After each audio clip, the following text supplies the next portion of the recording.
Bagi-bagi bantuan langsung tunai mulai digelar di tanah air setelah pemerintah memutuskan menaikkan harga BBM termasuk yang bersubsidi awal September lalu. Nah, tentu tujuannya untuk meringankan beban masyarakat kurang mampu yang terdampak atas kenaikan BBM ini. Tapi yang bikin miris, masih banyak penyaluran bantuan yang salah sasaran akibat kelolaan data warga kurang mampu yang amburadul. Mengapa terjadi demikian? Yuk kita nonton bareng busur investigasi. Kacau, bansos tak merata, warga miskin teraniaya.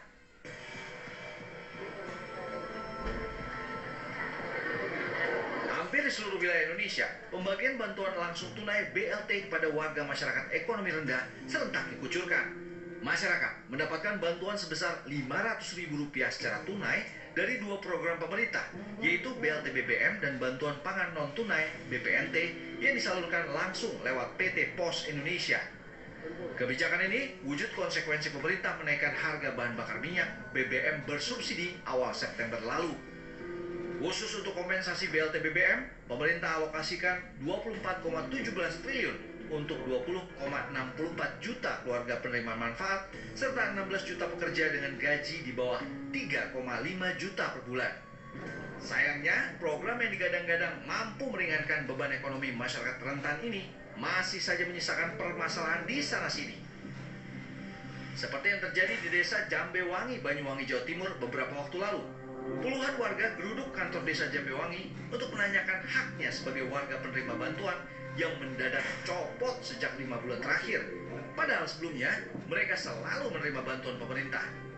Selain sama yang nggak dapat, tetangganya sama ada yang nggak dapat juga? Banyak, semua nggak dapat.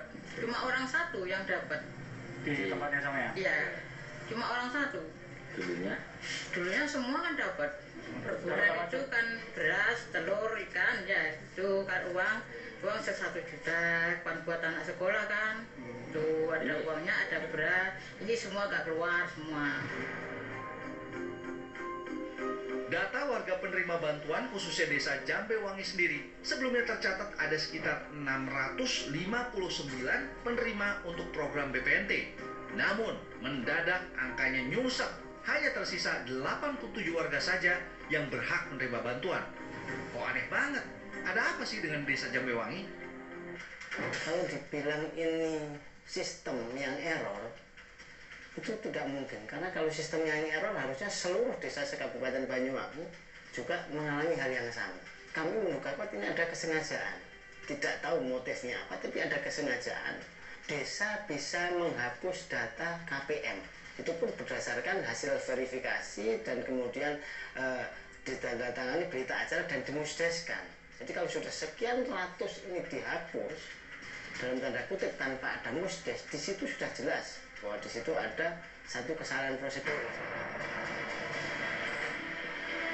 Hal ini pun dikuatkan oleh salah satu pihak yang paham soal prosedur menghilangkan data penerima.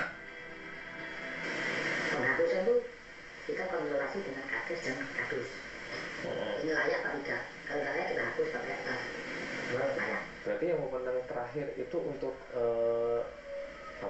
mengklasifikasi bahwa ini layak, ini nggak layak, itu adanya di desa.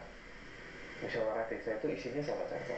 Kepala desa, sekdes, desa, kepala dusun, dan administrasi tokoh masyarakat desa. Sebelumnya ada ini nggak pertemuan-pertemuan dengan yang musyawarah desa itu? Nggak ada.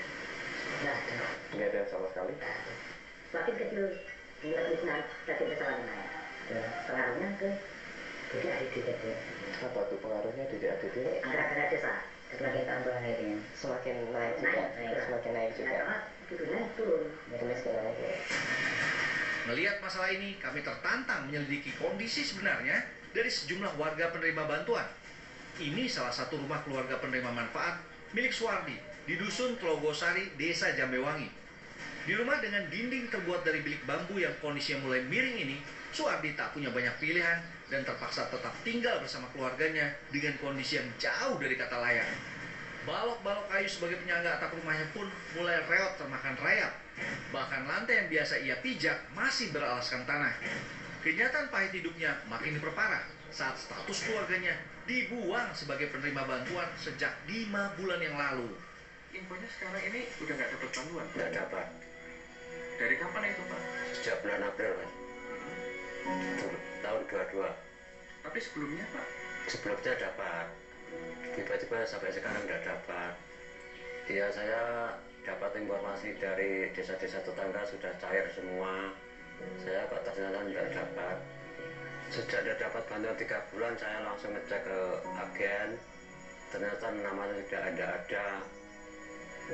Terus kata agen seperti apa Pak? Kata agen semua sudah terhapus katanya. Ada nggak pihak-pihak yang mendatangi Bapak untuk mendata ulang Pak? Tidak ada pendataan ulang, tidak ada.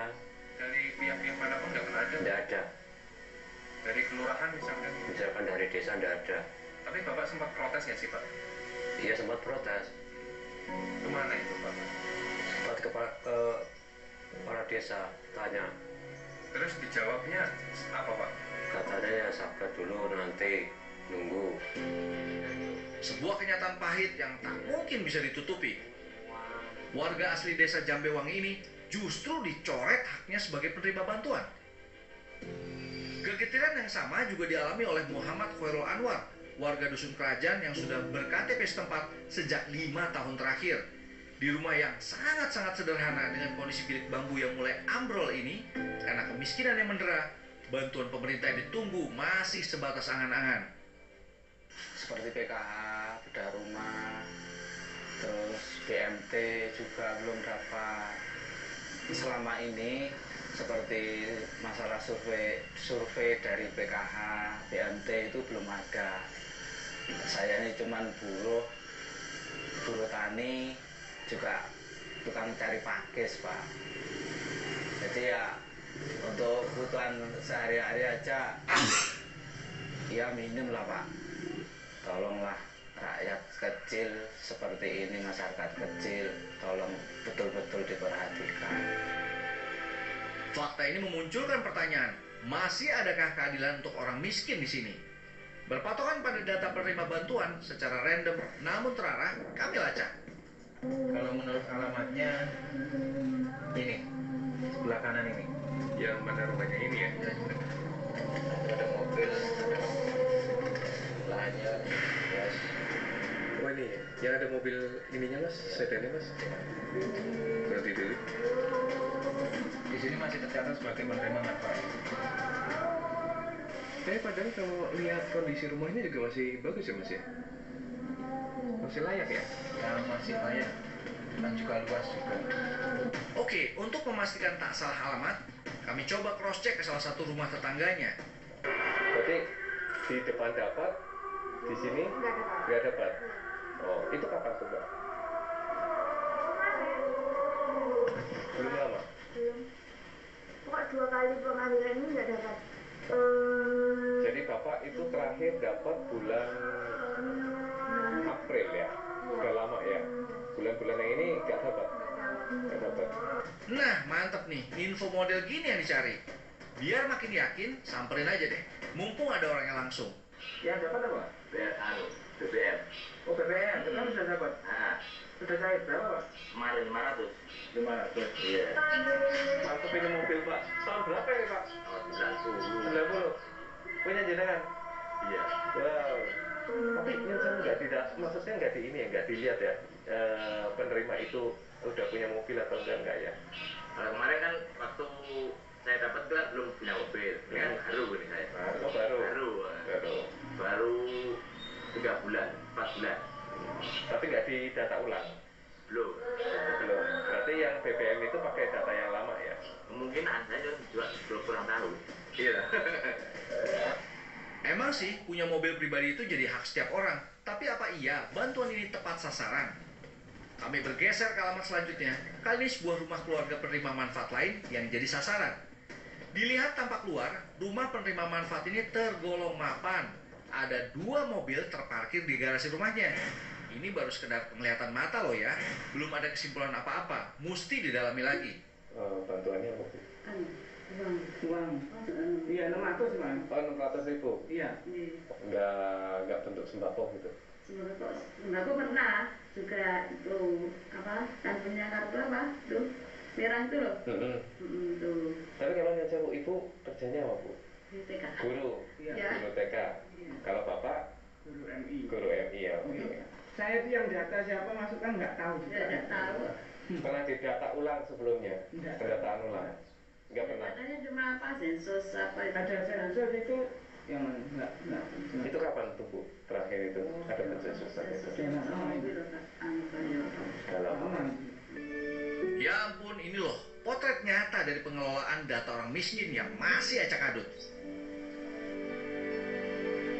Kalau mau dihitung secara matematika, warga penerima bantuan program BPNT dan PKH akan dapat kucuran dana minimal sebesar Rp350.000 per bulannya. Itu baru hitungan 1 bulan. Kenyataannya warga sudah tidak menerima bantuan lagi sejak bulan Mei hingga September tahun ini. Itu sama artinya bantuan sebesar Rp2.050.000, termasuk di dalamnya ada bantuan kompensasi BLT BBM ini, tidak bisa mereka nikmati sama sekali. Saya kan mempertanyakan lagi keseriusan pemerintah mengalihkan subsidi BPL ini benar-benar untuk ini apa tidak? Kalau datanya tidak diperbaiki.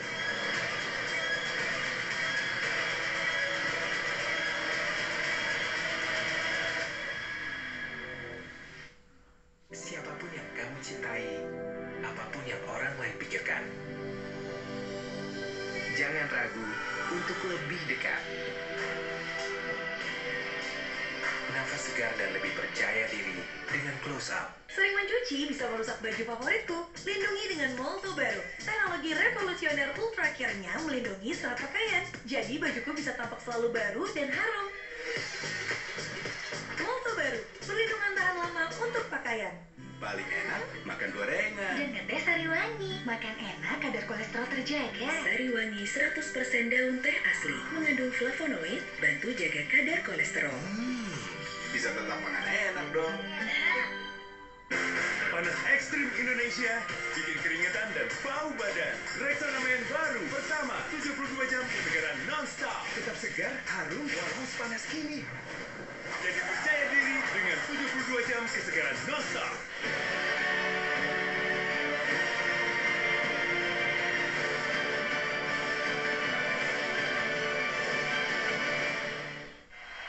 Kita menang, Coach. Tos dulu. Bau badan. Itu karena kuman penyebab bau badan. Pakai Lifebuoy Lemon dan Cool Fresh Body Wash. Lawan kuman bau badan. Terasa segar hingga 12 jam. Lifebuoy Lemon dan Cool Fresh. Aktif setiap hari. Apa yang bikin Vino aktif setiap hari? Energen buatku aktif setiap hari. Sarapan energen setiap hari yang bernutrisi lengkap. Enak. Energen buatku aktif setiap hari. 7 dari 10 anak menderita gigi berlubang.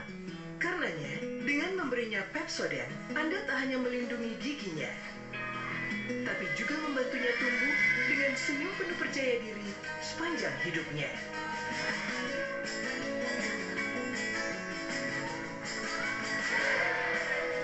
Sehingga ia bisa meraih mimpinya.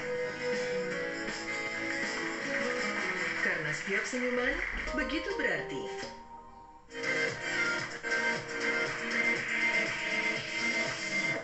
Siapapun yang kamu cintai, apapun yang orang lain pikirkan, jangan ragu untuk lebih dekat. Nafas segar dan lebih percaya diri dengan Close Up. Paling enak makan gorengan. Dengan teh Sariwangi, makan enak kadar kolesterol terjaga. Sariwangi 100% daun teh asli, mengandung flavonoid, bantu jaga kadar kolesterol. Bisa tetap makan enak dong. Sering mencuci bisa merusak baju favoritku. Lindungi dengan Molto baru. Teknologi revolusioner Ultra Care-nya melindungi serat pakaian. Jadi bajuku bisa tampak selalu baru dan harum. Molto baru, perlindungan tahan lama untuk pakaian.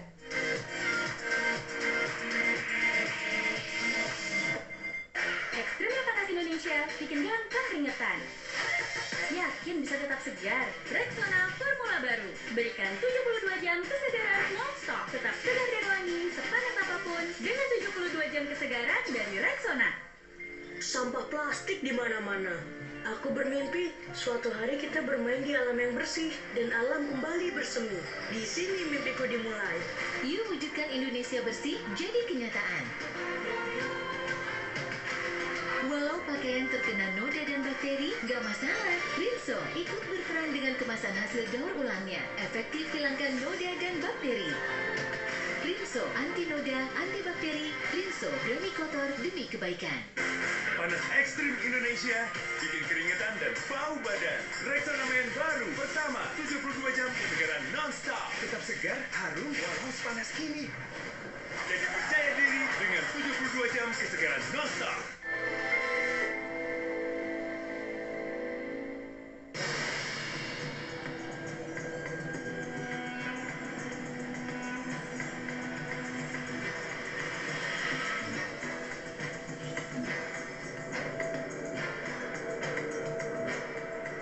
Munculnya persoalan-persoalan ini, masyarakat kecil yang kerap jadi pihak yang terzolimi dari sebuah kebijakan pengelolaan data yang amburadul. Terus apa komen pemerintah setempat? Pemerintah desa tidak pernah melakukan ataupun memerintahkan kepada operator desa terkait dengan masalah penghapusan data, apalagi yaitu dengan sebesar itu. Ya, ini kalaupun di desa terkait kaitannya menaikkan grid daripada IDM desa, ya dalam arti kita verifikasi mungkin yang memang sudah tidak layak itu kita usulkan untuk dihapus. Mungkin itu yang sejak digital mulai bulan Januari, Februari itu sudah mulai ada penghapusan yang itu nanti terkait masalah kebenarannya. Kalau memang itu merupakan tanggung jawab daripada operator, ini yang masih kita dalami, karena yang jelas password daripada operator sebagai pengendali, kan dia yang memang harus punya tanggung jawab. Ya seharusnya secara prosedur dalam arti kita sebetulnya harus melalui musdes, mas, kita harus menghadirkan dari BPD terutama untuk bahwa itu usulan dari verbal data penghapusannya ada rekomendasi kan seperti itu. Ya inilah. Ya. Pada saat itu ada. Ya kita tidak pernah melakukan, dia kan juga tidak ada kan seperti itu. Usulan kita jelas tidak pernah merubah, sehingga kita berpikir mungkin dari kementerian punya kebijakan lain terkait dengan masalah validasi dari verbal data itu mungkin yang kita anggap layak, kementerian mungkin menganggap tidak layak. Nah, yang bikin menarik, setelah kasus ini menggelinding bak bola biliar yang menyambar kemana-mana, pemerintah desa tiba-tiba mengusulkan data penerima baru yang ternyata sebagiannya itu merupakan nama penerima lama yang dicoret dan diajukan ulang. Duh, gimana sih ini? Ada 509 dari penerima bantuan BPNT dan juga 592 untuk penerima bantuan PKH itu yang tidak menerima bantuan pada saat ini. Jadi itu data irisan, Mas. Jadi penerima BPNT itu juga penerima PKH sebagian seperti itu. Cuman kami tidak meneliti satu-satu desa. Jadi anggapan kami di saat ada sekitar 500 dinonaktifkan, ini juga menyebar di 217 desa kelurahan, kan seperti itu. Saya serahkan sepenuhnya kepada desa, Mas, karena yang tahu layak tidaknya warganya itu menerima itu adalah pemerintah desa. Setiap bulannya di saat mau merubah, mau memverifikasi, mau menambahkan usulan baru, kepala desa, pemerintah desa, musdes untuk bisa nanti menginput. Ada ring tanggalnya, Mas, tanggal 14 sampai tanggal 29 verbal untuk tiap bulannya. Kalau sistem nggak mungkin, kita ada 217 desa dan kelurahan, dan itu yang error hanya satu desa. Jadi prediksi saya pastinya di human error di situ. Untuk siapanya yang menonaktifkan itu saya minta Pak Kepala Desa masih mencari tahu. Yang pasti human errornya bukan ada di dinas ataupun di Kemensos, akan tetapi dari bawah. Dalam Peraturan Menteri Sosial RI Nomor 3 Tahun 2021 tentang pengelolaan data terpadu kesejahteraan sosial, di pasal 5 menyebut bahwa usulan data penerima bantuan berasal dari RT, RW, kepala dusun, lurah, atau kepala desa.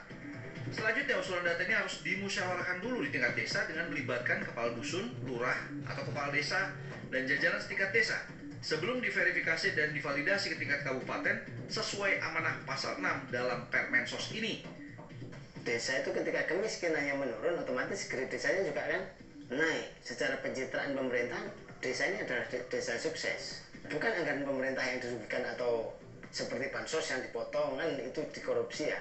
Justru ini buat kami yang melawan konstitusi. Karena jelas undang-undang mengamanahkan bahwa fakir, miskin, dan anak-anak terlantar dipelihara oleh negara. Dan perwakilan negara yang paling bawah adalah desa. Dan ini yang terjadi sebaliknya. Justru hak-hak fakir miskin dihapuskan di sini.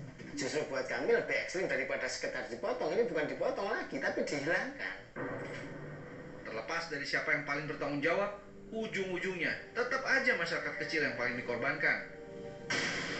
Ketidakadilan yang diterima oleh masyarakat penerima bantuan juga dirasakan oleh Ibu Mutrofin, warga desa Mancar, Petorongan, Kabupaten Jombang, saat berlangsungnya pembagian bantuan program kompensasi BLT BBM bulan September lalu. Dirinya tidak mendapatkan bantuan itu.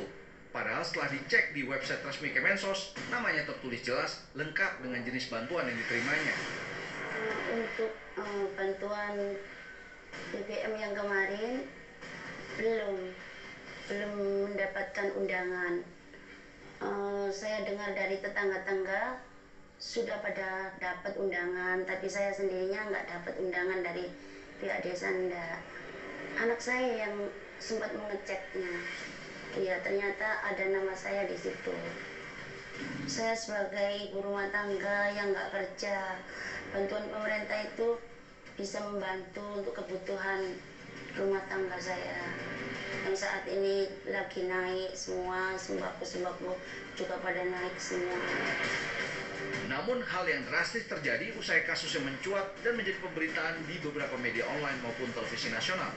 3 hari berselang, pemerintah setempat lantas menyusulkan bantuan BLT BBM senilai Rp300.000 pada dirinya. Di tengah permasalahan hak warga penerima bantuan yang masih terabaikan, justru di desa Kepatihan Jombang ditemukan ada warga yang sudah meninggal tapi masih terdaftar sebagai penerima bantuan. Nani Surya, anak kandung dari almarhum Bapak Sujak Yasuri, warga desa Kepatihan ini membenarkan orang tuanya masih mendapatkan bantuan hingga kini, meski sudah meninggal pertengahan bulan Maret tahun 2022 lalu. Mbak, selama itu apakah Mbak mendapatkan bantuan Mbak dari atas nama Bapak? Pernah sekali, bulan kemarin, Agustus. Itu bentuknya apa Mbak? Sembako. Apa aja itu? Ada beras, ikan, telur, sama bawang berambang itu loh. Mbak petugasnya ke sini. Tiba-tiba sirik ke sini, suruh ngambil, Bapak dapat katanya, suruh nyari ATM-nya. Ya udah, diambil. Udah dijelasin sih kalau saya bukan satu kakak, kita nggak satu kakak sama bapak kakaknya sendiri. Cuma katanya nggak apa-apa, nanti ada dimasukin di grup, nanti dikasih ada pemberitahuan, suruh ngambilnya hari apa, jam berapa gitu. Mbak masih dalam satu kakak dengan bapak? Enggak, udah beda kakak sejak nikah 4 tahun yang lalu. Ganggu tuh begini. Persoalan serupa juga masih terjadi di desa Kepatihan Jombang. Hal ini juga diakui oleh Istriani, anak kandung dari almarhumah Ibu Suketi yang telah meninggal April lalu. Mendapatkan bantuan Bu? Masih mendapatkan bantuan. Itu kapan Bu? Bulan Agustus. Nah, yang mengambil siapa itu Bu pada saat itu? Adik sama besan. Dalam kakak itu siapa aja Bu? Ibu sama bapak. Iya. Kalau adik? Adik sendiri-sendiri kakaknya, punya sendiri-sendiri. Sebenarnya dalam aturan, ahli waris masih berhak mendapatkan bantuan dari penerima yang telah meninggal dunia, asalkan ahli waris masih dalam satu kartu keluarga yang sama. Melihat kejanggalan yang terjadi, kepala desa setempat pun ikut curhat. Jadi data yang kami terima ini sebetulnya kalau saya boleh bilang secara akumulasi 123 KPM ini 10-20% kalau dari awal saya nyatakan ini tidak layak menerima bantuan sebetulnya. Nah dari dulu harapan saya desa itu jangan diberikan nama karena kemiskinan itu kan dinamis, hari ini kaya besok bisa miskin, hari ini hidup besok bisa mati. Yang tahu persis itu adalah desa sebetulnya. Nah harapan saya Kemensos itu tidak memberikan bayaran Pak Idris pada desa dalam arti data matang. Coba kita diberikan kuota saja. Kalau data dari data ini setelah kita verifikasi validasi itu kurang lebih ada 15-20 KPM kan. Di antaranya sudah ada yang meninggal, ada yang kondisinya sekarang itu tidak berdomisili di Kepatihan lagi, kita cari alamatnya sudah tidak ada. Rata-rata itu meninggal dan domisilinya sudah tidak ada di Kepatihan lagi dan dia tidak pernah melaporkan pada desa sekarang pindahnya kemana. Tetapi sebetulnya desa ini tidak punya kewenangan untuk mengubah itu. Ini mutlak kewenangannya dari Kemensos.